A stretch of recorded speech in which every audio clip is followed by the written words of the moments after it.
Olha só, pessoal, muito bom dia, muito obrigado por vocês levantarem cedinho, que vocês têm feito aí todos os domingos para acompanhar o nosso Domingão do Carlão.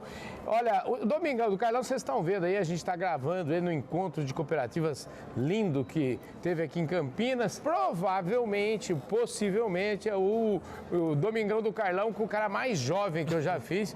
Esse cara aqui, o Giovanni Magalhães, ele tem a ousadia de ter apenas 33 anos de idade e vai contar um pouquinho da história dele para nós. A gente veio aqui para conhecer a empresa dele e aí eu fiquei batendo um papo, achei demais a história, me identifiquei bastante com a história dele e a partir de agora a gente vai começar a falar com ele sobre essa história. Mas antes eu quero agradecer mais uma vez o pessoal da Employer, a Employer que entende tudo do RH, o RH, as pessoas, esse bem tão precioso hoje sempre foi, mas hoje cada dia é mais importante ainda a gente falar de RH. E então um abração lá pro pessoal da Employer. A Employer é uma empresa que fornece serviço temporário. Você sabe que no agronegócio a hora de colher precisa de mais gente, sim. A hora de plantar precisa de mais gente, então o trabalho temporário é muito importante. Então muito obrigado ao pessoal da Employer e também quero mandar um abraço pro pessoal do Clube Agro Brasil que está conosco também. Bom, que bacana. Giovanni Magalhães, esse jovem aqui, 33 anos. Giovanni, obrigado por você ter topado falar com a gente aqui, viu? Eu que agradeço, é uma honra estar aqui próximo de você, assisto seus programas, acompanho lá, né, as personalidades, né, que vão com você todo domingo lá de manhã, muito bom. Pois é, uma dessas personalidades eu quero aproveitar aqui e mandar um abraço pro meu amigo Carlos Pellicero. Olha quem tá aqui, Carlos. Hoje a gente tá recebendo aqui esse jovem aqui vai longe. Tem um amigo meu que infelizmente faleceu agora, questão de um mês atrás, faleceu aos 87 anos, e ele me falava, sempre me fala uma frase seguinte, que ele falava: eu queria comprar ações do seu futuro, ele brincava comigo. Então eu acho que você é um cara bom aqui pra gente comprar ações do futuro desse moço aqui, aliás, do futuro e do tempo real. E ele estava me contando aqui uma história, já logo me identifiquei, porque eu saí muito cedo de casa, eu fui morar com uma tia minha, quando eu tinha 10 anos de idade, para poder estudar, porque minha mãe queria que a gente estudasse. Eu também nasci na roça, eu também fiz curso técnico, ou seja, a gente se identificou num mundaréu de coisas. E aqui no Domingão do Carlão, é uma fórmula que a gente traz lá do Fala Carlão. Ninguém nasce empresário como você, famoso, todo mundo tem uma historinha para contar. Exato. E a gente começa no Domingão falando dessa história. Eu queria que você contasse, vamos esquecer tudo isso aqui. Ele é fundador do GSE Group, aí ele vai contar toda essa história pra gente. Mas antes de contar essa história, eu queria que você contasse a história de vida, né, do porquê que você chegou e por que você está onde está hoje. Tá, obrigado. Falar da minha história é uma questão de honra também, de onde eu saí, de onde eu vim. Saber que tudo na vida a gente pode mudar e fazer um turnaround mesmo de tudo. E o propósito, a determinação, a força de vontade, coragem, ousadia faz com que qualquer ser humano atinja os seus objetivos. Saí da minha casa muito cedo, né? Fiquei, logicamente, aí até os meus 16 anos de idade na roça. Vivi na roça. Meu pai, minha mãe, meus irmãos trabalhavam. Tinha energia na roça nessa época que você vivia lá? Até tinha, mas lembro muito bem quando nós éramos muito pequenos, né, a instabilidade elétrica que a gente sempre viveu na roça. Muitas vezes eu tomei banho de bacia, água quente esquentada no fogão a lenha. Você sabe que isso foi uma rotina na minha infância, né? Tomar banho de bacia, então, a gente não tinha energia. E quando chegou a televisão, ela funcionava com a bateria. A minha mãe chamava de acumulador, as baterias. E a gente, enfim, tem uma história bacana disso. Então assim, lembro disso. Depois eu lembro quando teve a melhoria, né, nas redes elétricas, né, no sítio. Mas assim mesmo nós tínhamos muita estabilidade, mas vivia ali com meu pai, com minha mãe, com meus irmãos, trabalhava mesmo na roça, pegava lá no batente, né? A partir dos 12 anos de idade eu ajudava meu pai. A gente trabalhou sempre com café, nós estamos no sul de Minas, lá em Guaxupé, a terra do café, e sempre nós tivemos muito orgulho do que a gente fez lá dentro do sítio, mas não era fácil, né? Você acordar de manhã, a gente tinha os nossos horários que a gente estudava, né? A gente enfrentava aí praticamente 20 km para todos os dias ir estudar, né? No ensino médio e trabalhava todos os dias, né? E fazia a lavoura acontecer. Porém, foi ficando muita gente para um sítio pequeno. Entendi. Né? Só que a grande dificuldade que eu olho hoje para trás foi tudo manual, né? A gente não tinha tecnologia nenhuma, né? Dentro da lavoura. Era na enxada mesmo? Na enxada, né? Cheguei a pegar na enxada mesmo, né? Nem maquininha de roçar, não tinha essas coisas não. Entendi. Tá? Era tudo manual mesmo. Era na foice. Na foice. As mãos que os digam, né, cara? Pois é, ô Giovanni, pega, põe aqui, ó. Aí, ó. Isso aqui é calo, sabe do quê? É calo de fazer cerca. Olha então, só. assim, eu sei o que é a dureza de trabalhar na roça, não é de ouvir falar, não, é de fazer mesmo, né? Eu acho Exato, que... exato. E tem, você sabe, como você... eu tenho o maior orgulho disso, sabe? Eu acho que isso aí faz parte inexorável Exato. da formação do meu caráter, Sim, da formação dos meus valores. Eu acho Sim. que isso é sobre isso que é a nossa prosa agora, viu? E sem nenhum demérito, né? Nenhum. A gente fazia tudo isso na lavoura com muito orgulho que a gente fazia, porque o nosso sustento dependia daquilo. Todos os dias a gente acordava de manhã com coragem, né? De fazer. Meu pai sempre foi um incentivador, um motivador da gente fazer as coisas. Então, é um legado que ele construiu para a formação da minha personalidade e dos meus irmãos também. Então, isso a gente tem um orgulho imenso de olhar para trás, sabendo que vivemos da forma que nós vivemos lá, mas isso nos deu muita bagagem para chegar até aqui. Como é que foi essa decisão aí? Porque eu imagino tudo na vida é decisão. Sim. Né? Então, assim, quando é que você falou assim, eu preciso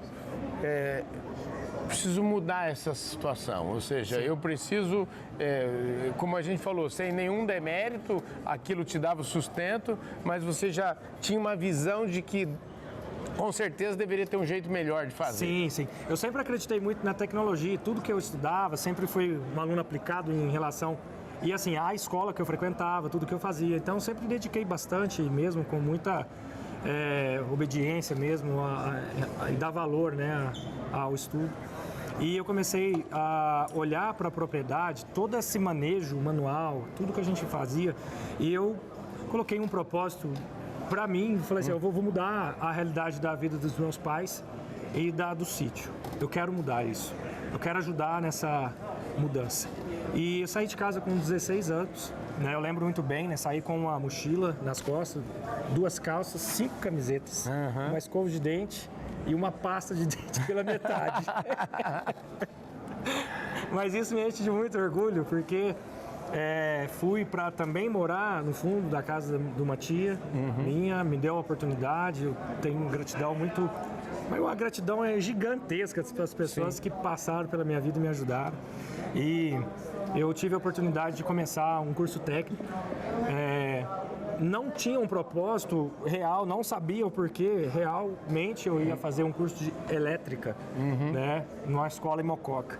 Mas eu entrei porque era a escola de referência da região técnica. Entendi. Mas nos primeiros meses, quando eu entrei nessa escola, eu já comecei a apaixonar pelo negócio de energia. Entendi. Né?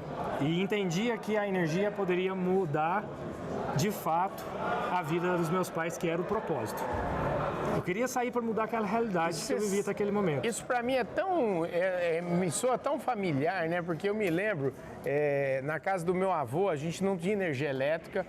Na casa dos meus pais, menos ainda, a gente não tinha, de fato, energia elétrica. Eu estou falando do interior de São Paulo, década de 80. Então eu fui criado eu sou de 65, né? Então eu passei aí praticamente 17, 18 anos da minha vida vivendo sem energia elétrica. Meus pais, então, viviam numa casa onde a iluminação era querosene. Era lamparina, uma garrafa, querosene, aquele cheiro e aquela fumaça. E isso era a vida. E eu me lembro que na Copa do Mundo de 1982, que o Brasil perdeu, foi quando o meu avô decidiu instalar energia elétrica no sítio dele. Foi quando foi possível e ele E o meu avô era assim, muito conservador, e ele falava que, mas eu vivi minha vida inteira sem energia elétrica, vou continuar vivendo muito bem. Só que ele teve uma visão de falar, vou colocar. Nunca mais ele falou assim, nossa, como é que eu vivi sem? Como vivia sem? E hoje, mudando um pouco a realidade, é como a gente fala, como é que eu vivo sem celular? Pois como é que eu vivo sem tecnologia, né? Exatamente. Então lá atrás, né, como que as pessoas conseguiam viver sem energia? E hoje eu falo, né, olhando lá para a realidade do propósito de eu ter saído, né? Como que as pessoas conseguem produzir sem tecnologia, né? Sem energia. Então, isso tem uma conexão muito grande realmente, tá, Carlão? Todo mundo tem que dar seus pulos, né? Então, e a energia, quer dizer, na verdade, energia é meio que a mãe do progresso, né? Eu me lembro, há uns, 30 anos atrás, numa 20 pelo menos, o ex-ministro, o Blairo Maggi, governador lá do Mato Grosso, falava assim, ele numa palestra falando sobre a importância de duas coisas, a energia elétrica e asfalto, né? Que são, vamos dizer assim, os avós aí do progresso. Sim, sim. Então, hoje a gente... Olhando aí no retrovisor, como é que a gente foi... Com certeza, né? Até no painel eu frisei hoje, né, sobre a história da humanidade e a história da energia. Né? Porque você pega desde os primórdios até hoje, né, as evoluções que aconteceram no mundo sempre foi embasado numa transição energética. Transição energética não só da energia elétrica, mas também da energia, né? O ser humano, lá há 300 mil anos, no início da civilização, ele dependia de energia para caçar. Quando ele domina a agricultura, há cerca de 10 mil anos atrás, ele precisa de energia para cultivar. Para isso, ele domina os animais. No domínio dos animais é uma primeira revolução energética que a gente teve. Com isso, ele vem até em 1765, que traz no grande cientista, né, o James Watt, que ele vai inventar a máquina a vapor e a grande revolução industrial. E a partir daí entra a tecnologia aliada à energia. Então você começa a ver a evolução da humanidade associada à energia e à tecnologia. Então quando a gente olha nesse retrovisor, de fato é exatamente isso, né? A energia acompanha a vida. E é onde nós chegamos hoje, né? Vamos seguir um pouquinho aí na sua história, né? Porque eu ainda, para mim, você ainda tem 16 anos aí, você saiu, como é que foi? Como é que foi essa... estudou, saiu da escola, foi trabalhar onde? Como é que foi seu primeiro emprego? Como é que é isso? Gosto de falar que eu tenho uma ambição, mas uma ambição boa, né, de fazer as coisas acontecerem rápidas, né? Nos 3 primeiros meses de curso, eu consegui entrar numa usina de açúcar e álcool, numa vaga para operação de geradores termoelétricos. Então, não era para vaga, logicamente, mas eu sempre fui também um bom vendedor. E vendedor da marca até pessoal que eu estava começando a criar ali. Isso não precisa nem falar, né, gente? Vocês estão vendo aí, o cara é top. Pedi muito, pelo amor de Deus, na entrevista de RH, me dá esse emprego. Eu vou fazer acontecer. Eu vou mostrar por que eu vim aqui. Entendi. Então, eu pedi porque eu precisava daquele emprego, realmente, sabe, Carlão? E tive a oportunidade, comecei na usina de açúcar e álcool de Guaranésia, iniciei minha trajetória na energia. Entendi. E a partir daquilo a gente começa a mudar um pouco o cenário realmente do meu estilo até de vida, né? Porque meus pais sempre foram muito simples, né? A gente teve uma infância humilde, né? Então, como eu já falei, mas aquele momento eu via que eu poderia fazer algo diferente pela minha família, pelos meus pais e mudar a realidade. E a partir dali eu entrei num novo cenário, né, de trabalho, comecei a ter um retorno financeiro melhor, né? Foi onde já comecei a levar para dentro da propriedade do meu pai o que eu podia fazer de oportunidade para melhorar a vida deles. Você sabe que é engraçado, eu me lembro agora, meu primeiro emprego foi no Bradesco. Eu trabalhei no Bradesco e eu me lembro quando eu comecei lá a trabalhar, eu trabalhava bastante, eu tive a oportunidade de fazer umas horas extras, enfim, acabei ganhando um dinheiro que não estava esperado.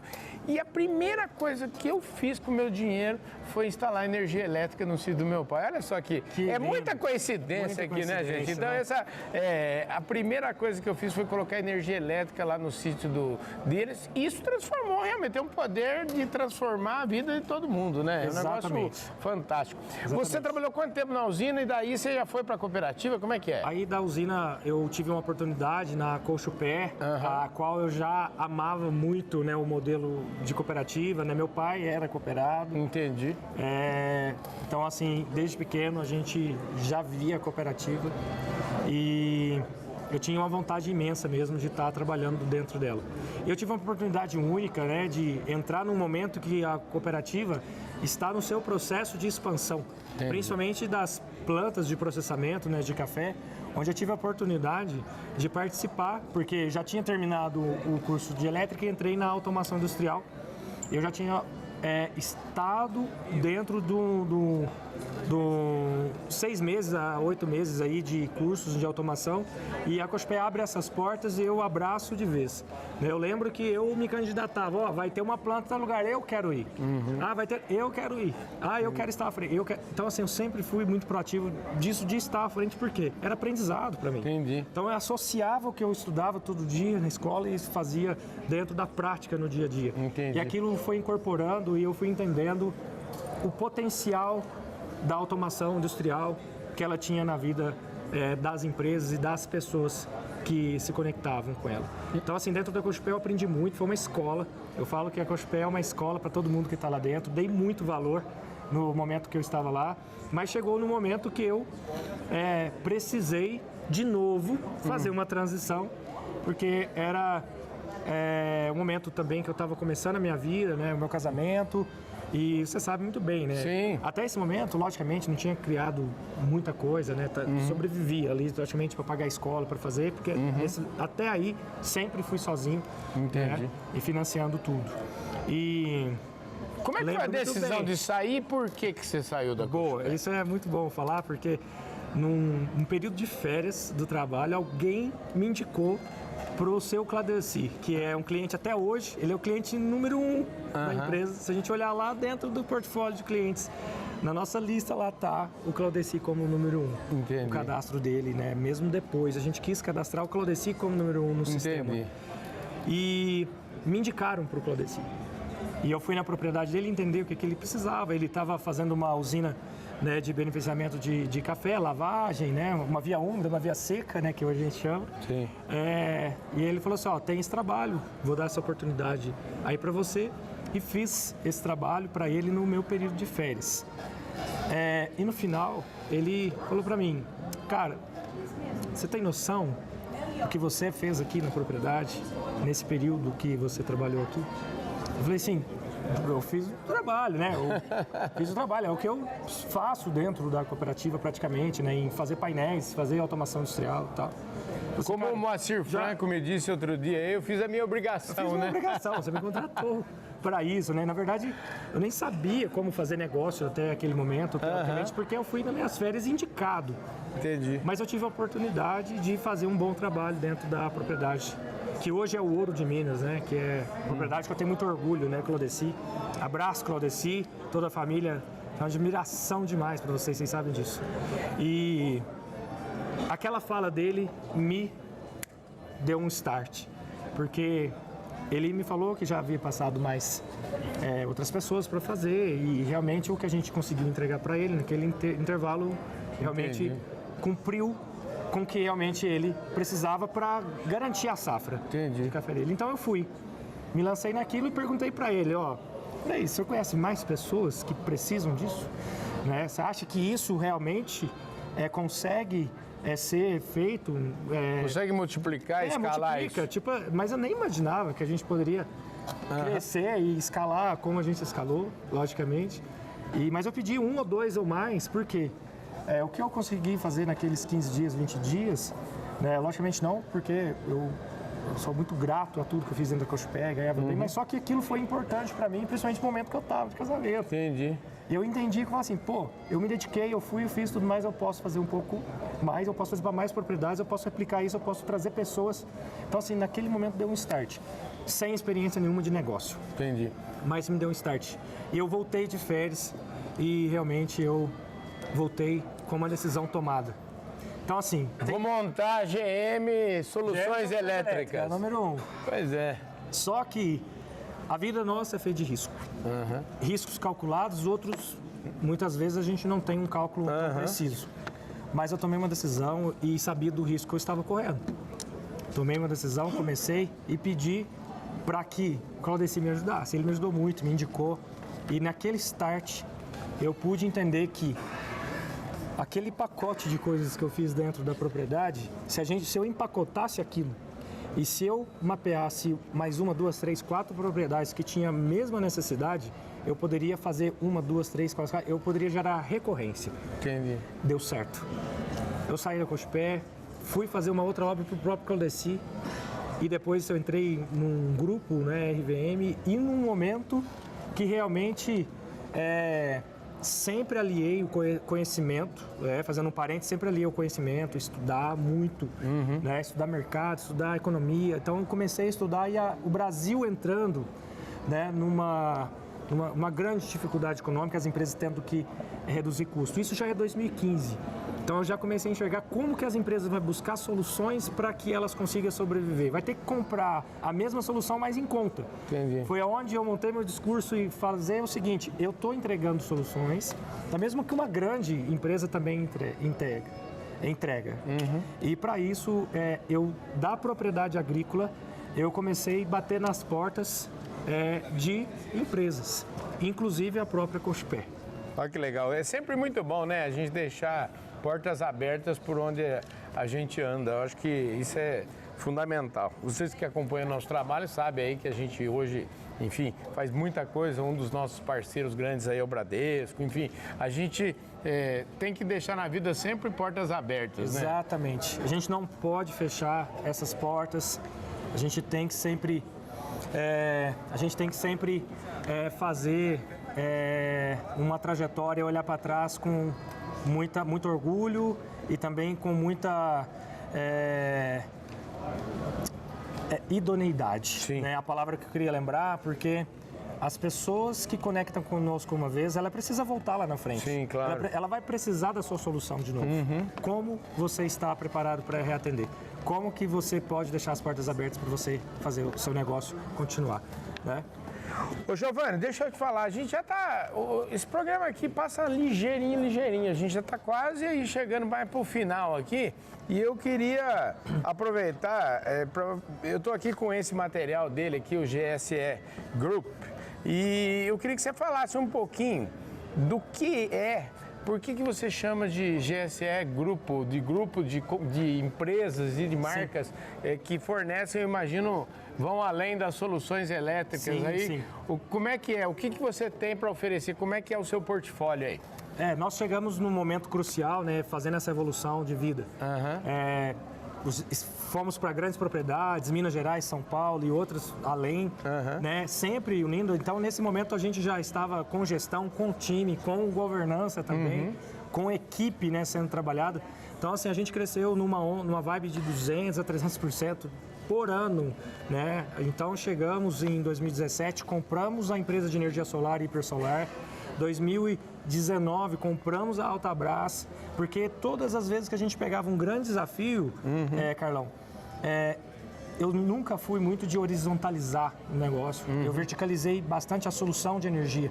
Então, sempre apareceu uma oportunidade e essa oportunidade eu nunca deixei passar à frente. Então, eu comprei algumas empresas e com isso eu vi a necessidade de se organizar numa holding. Entendi. Então, em 2020, né, com o portfólio de empresas que a gente foi criando em várias especialidades, cada empresa focada em um segmento, mas dentro da área de energia, e nós criamos um ecossistema, né, de solução 360.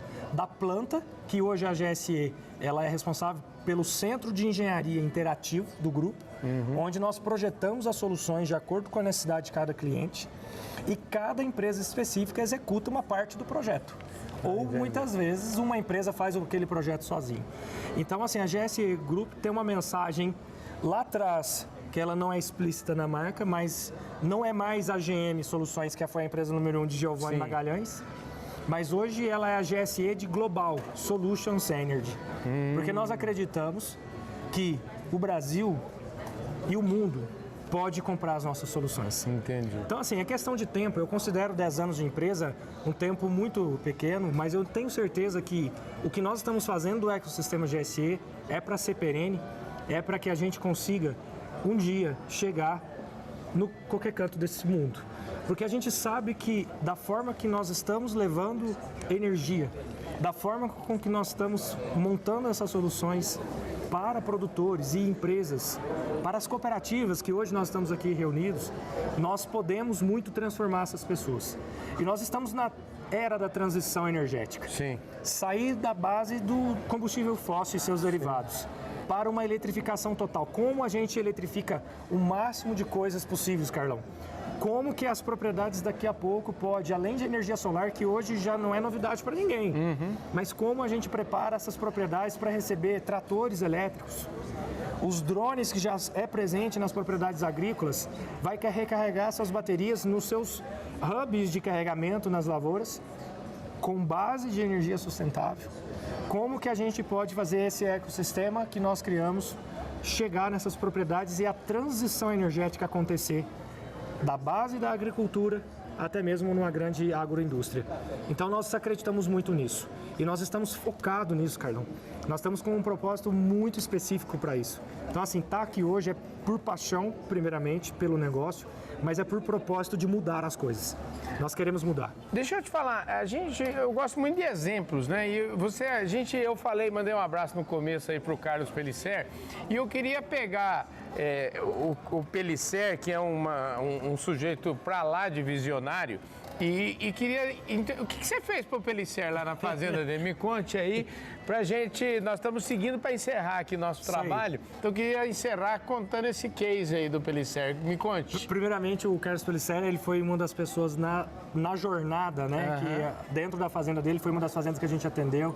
Pellicer, a Cris, são pessoas que inspiram, né? Eles têm uma inspiração, né? É uma áurea que eles têm de inspiração para inovação, para tecnologia. Então eu sempre fui muito bem mentorado para ver como que eles faziam, como que eles fazem, como que eles se comportam como clientes, e eu sempre cuidei muito bem disso. Então assim, tem um carinho gigante pelo Carlos, tá, Carlos? Abração para você, você sabe disso, o tanto que eu tenho carinho por você.